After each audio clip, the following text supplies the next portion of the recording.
Bueno, yo soy Isaac Domínguez y voy a presentar el tema de Tlatelolco en 1968.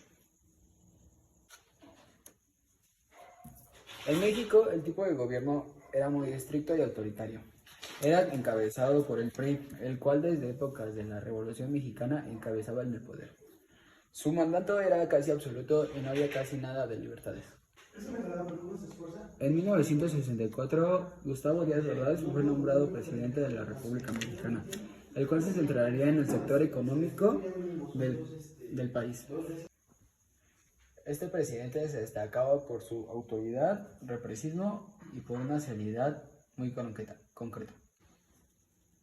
Entre 1964 y 1965, Díaz Ordaz también aplastó varias marchas de médicos, los cuales solo buscaban y protestaban pacíficamente. Ellos buscaban mejores sueldos y mejores puestos laborales. En 1966 se mandó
pero se estaban manifestando muy pacíficamente. Díaz Ordaz quería dar a entender al mundo que México era un país unido y que sobre todo era muy armónico, ya que en 1968 las Olimpiadas se iban a presentar en México. Aunque claro, las protestas de todos los estudiantes y todo lo que pasaba hacía que totalmente México fuera un país desordenado, y eso a Díaz Ordaz no le gustaba. Aunque como realmente comenzó este conflicto fue el 22 de julio de 1968. Se disputaba un partido entre la UNAM y el Poli, el cual, como era de esperarse, terminaría en conflicto. A las pocas horas llegó la policía, pero en vez de dar serenidad a este conflicto, solamente llegaron a causar más revuelto, ya que insultaron y agredieron a varios estudiantes y maestros. Los golpearon y pues no pararon este conflicto en paz, lo cual dio semilla a nuevas manifestaciones. El 26 de julio del mismo año, estudiantes del Politécnico y de la UNAM salieron a hacer protestas por la justicia que se había dado. Querían solo que ya no hubiera más violencia. Igual la policía intervino, pero como era de esperarse, solo fueron a hacer más desorden. Igual agredieron y pegaron a varios estudiantes y maestros. Estas propuestas, por supuesto, pusieron en alerta al presidente Díaz Ordaz, el cual se comunicó con su secretario de Gobernación, Luis Echeverría, el cual se caracterizaba por igual ser como Díaz Ordaz. Estos hablaron de un plan para detener a las protestas, el cual era militarizar, de entrar con militares a todas las escuelas públicas del país para poder detener esto. Para detener estas revueltas, el 30 de julio el ejército intervino en varias vocacionales y prepas de la ciudad, principalmente la Boca 1, la cual invadieron muy bruscamente, derrumbaron puertas con bazucas.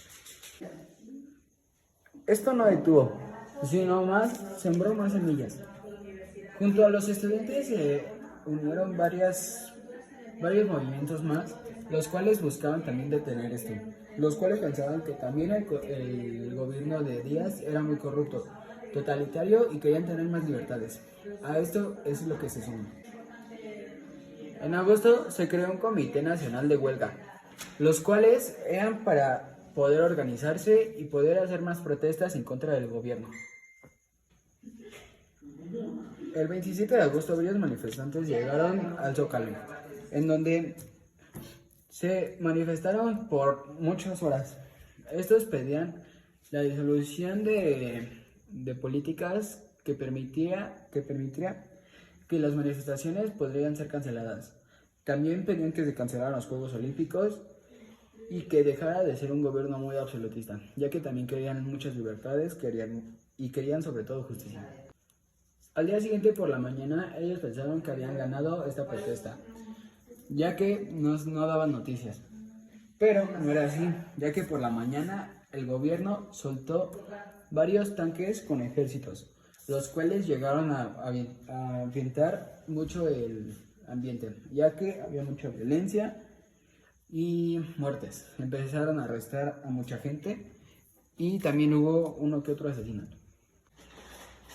Luego de esto, Díaz Ordaz salió a dar una conferencia en el cual decían que ya no iban a dejar que se hicieran marchas, ya que se estaban revolcando muchos rumores en otros países, en donde México era mal tomado, ya que había mucha violencia, ya que había mucho desorden. Pero esto no logró nada, ya que el 13 de septiembre se dio una gran marcha en silencio.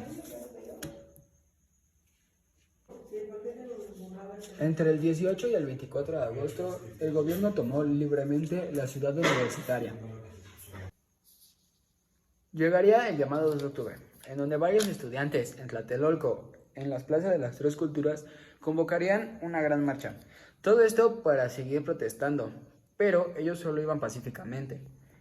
Aunque todo marchaba bien, durante esta protesta se vieron varios hombres con unos guantes blancos vigilando. Habían en iglesias, habían en edificios y también había durante los recorridos, ya que también estaban en las calles y paseos como si nada. Todo iba bien, hasta que en un momento un misterioso helicóptero dejó caer varias bengalas durante este movimiento. Esto también hizo que el ejército interviniera, y en estos momentos empezaron a escuchar varios balazos y hubo una gran revuelta. Bajo los disparos sospechosos, nadie sabía de dónde venían o cuál era el causante. Hubo varios muertos y también hubo varios encarcelados, los cuales se llevaron al campo militar 1. Había otros protestantes que se los llevaban, pero ya nunca supieron de ellos.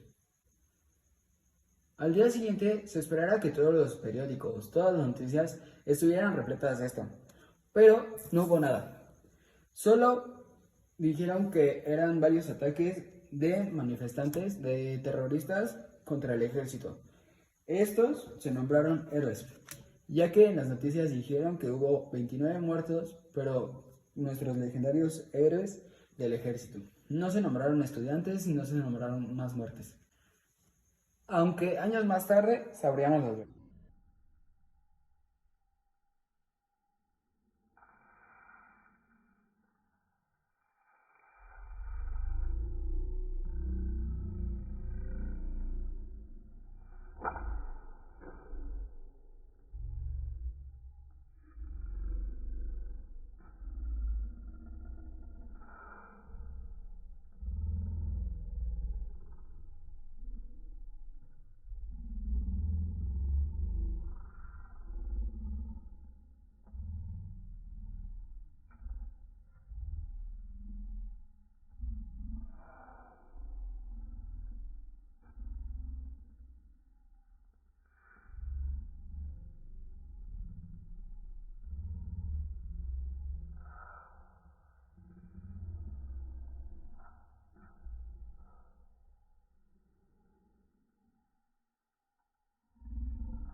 Estos fueron los hombres del guante blanco.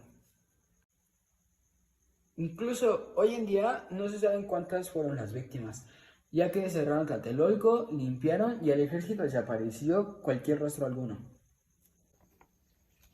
Años más tarde, a punto de su muerte, Díaz Ordaz confesó todo. Él se responsabilizaba de lo que pasaba en el 68, aunque decía que lo dejan por olvidado. Lo que pasó en ese entonces se convirtió en algo histórico y cultural para México. En conclusión, opino que esto no debería volver a pasar, ya que solo eran estudiantes manifestándose en paz por sus derechos, querían justicia y querían libertades. No era tanto como para que el gobierno entrara de esa manera a como entró. Así que es un tema de mucho interés. Siento que el gobierno nos sigue ocultando muchas cosas. Pero bueno, muchas gracias por su atención, profe. Yo soy Isaac Amigas.